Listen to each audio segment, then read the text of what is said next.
श्री कृष्णा भक्तों, आज से वैशाख मास का महत्तम शुरू हो गया है, यानी स्नान दान शुरू हो गया है। और जो लोग वैशाख मास का स्नान शुरू करते हैं वो पूर्णिमा से ही शुरू हो जाता है।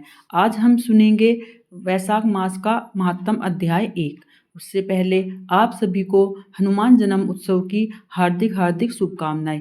कहते हैं जहाँ भी कथा वाचक कथा सुनाते हैं और जहाँ भी श्री राम भगवान का नाम लिया जाता है वहाँ पर हनुमान हमेशा प्रकट रहते हैं। यानी जहाँ भी राम कथा होती है, कोई भी कृष्ण कथा होती है, तो वहीं पर भगवान हनुमान वहाँ पर विराजित रहते हैं, हमेशा कथा सुनते हैं। इसलिए हमेशा हमें राम राम का नाम लेते रहना चाहिए। और जहाँ पर राम नाम का नाम लिया जाता है वहाँ पर संकट मोचन सभी संकटों को दूर करते हैं।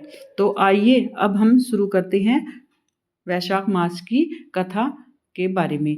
उससे पहले जानते हैं वैशाख मास के स्नान के नियम।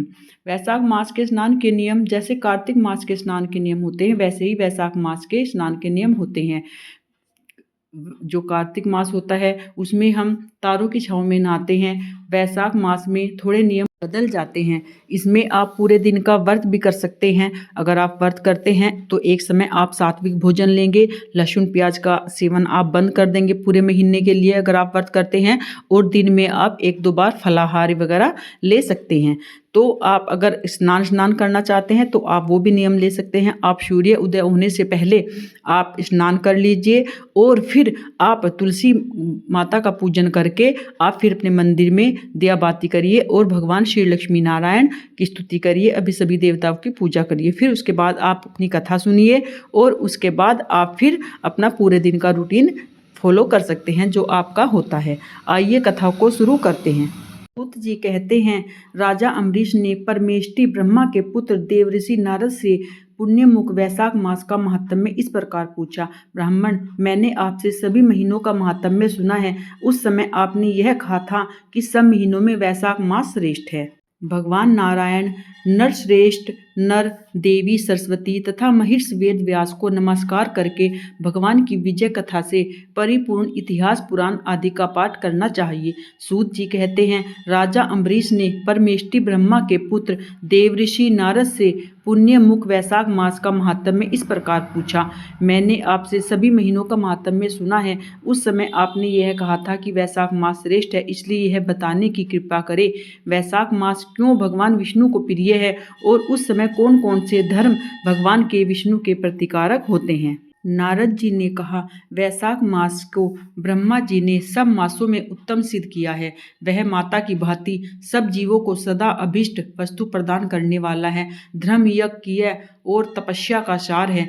संपूर्ण देवताओं के द्वारा पूजित है और विद्याओं में वेद विद्या, मंत्रों में प्रणव, वृक्षों में कल्पवृक्ष, धेनुओं में कामधेनु और देवताओं में विष्णु, वर्णों में ब्राह्मण, प्रिय वस्तुओं में प्राण, नदियों में गंगा जी, तेजों में सूर्य और अस्त्र शस्त्र में चक्र, धातुओं में स्वर्ण, वैष्णवों में शिव तथा रत्नों में कौस्तुभनी। उसी प्रकार प्रमुख साधन भूत महीनों में वैशाख मास सबसे उत्तम है।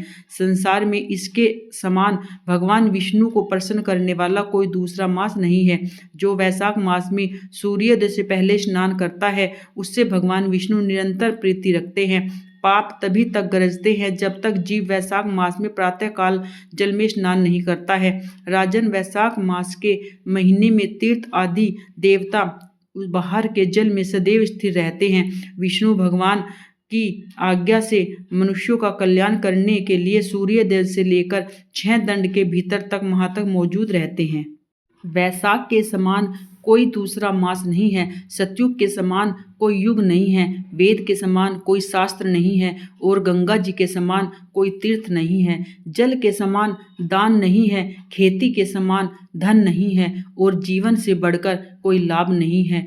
उपवास के समान कोई तप नहीं है, दान से बढ़कर कोई सुख नहीं है। दया के समान धर्म नहीं है, धर्म के समान मित्र नहीं है। सत्य के समान यश नहीं है, आरोग्य के समान उन्नति नहीं है। भगवान विष्णु से बढ़कर कोई रक्षक नहीं है और वैशाख मास द्वारा समान संसार में कोई पवित्र नहीं है। ऐसा विद्वान पुरुषों को का मत है कि वैशाख श्रेष्ठ मास है। शेष सही भगवान विष्णु को सदा प्रिय है। सब दानों से जो पुण्य होता है, सब तीर्थों में जो फल होता है, उसी को वैशाख मास में स्नान केवल जल दान करके प्राप्त कर लेता है। जो जल दान में असमर्थ है, ऐसे ऐश्वर्य की अभिलाषा रखने वाले पुरुष को उचित है वह दूसरे को प्रबोध करे, दूसरे का जल दान का महत्व समझाए। यह सब दानों से बढ़कर हितकारी है। जो मनुष्य वैशाख में सड़क पर यात्रियों के लिए प्याऊ लगाता है, वह विष्णु लोक में प्रतिष्ठित होता है।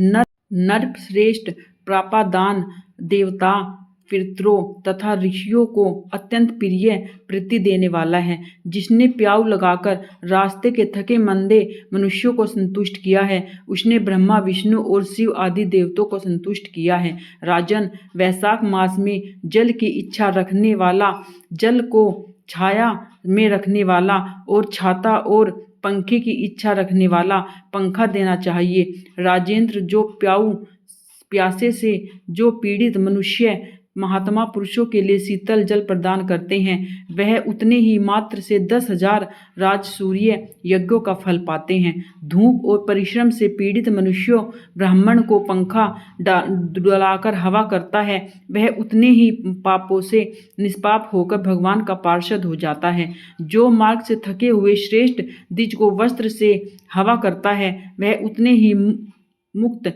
भगवान विष्णु को सायुज्य प्राप्त कर लेता है। जो चित्त से ताड़ का पंखा देता है, वह सब पापों का नाश करके ब्रह्मलोक को जाता है। जो विष्णु प्रिय वैशाख मास में पादुका का दान करता है, वह यमदूत का तिरस्कार करके विष्णु लोक में जाता है। जो मार्ग में अनाथों के ठहरने के लिए विश्रामशाला बनाता है, उसके पुण्य फल का वर्णन किया नहीं जा सकता।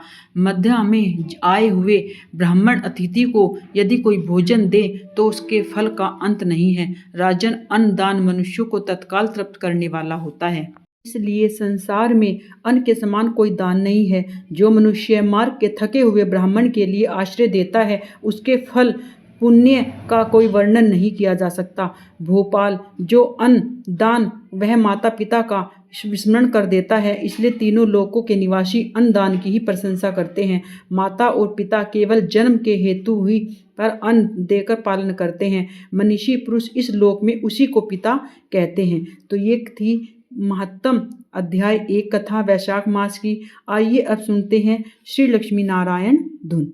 श्रीमन्नारायणे नारायणे नारायणे लक्ष्मी नारायणे नारायणे नारायणे भजमन नारायणे नारायणे नारायणे श्रीमन्नारायणे नारायणे नारायण लक्ष्मी नारायणे नारायणे नारायणे बद्री नारायणे नारायणे नारायण लक्ष्मी नारायणे नारायणे नारायणे श्रीमन्नारायणे नारायणे नारायण केशव नारायणे नारायणे नारायणे माधव नारायणे नारायणे नारायण गोविंद नारायणे नारायणे नारायणे श्रीमन्नारायणे नारायण नारायणे लक्ष्मी नारायणे नारायणे नारायण भजमन नारायणे नारायणे नारायण सूर्य नारायणे नारायणे नारायणे चंद्रे नारायणे नारायणे नारायणे श्रीमन्नारायणे नारायणे नारायणे लक्ष्मी नारायणे नारायणे नारायण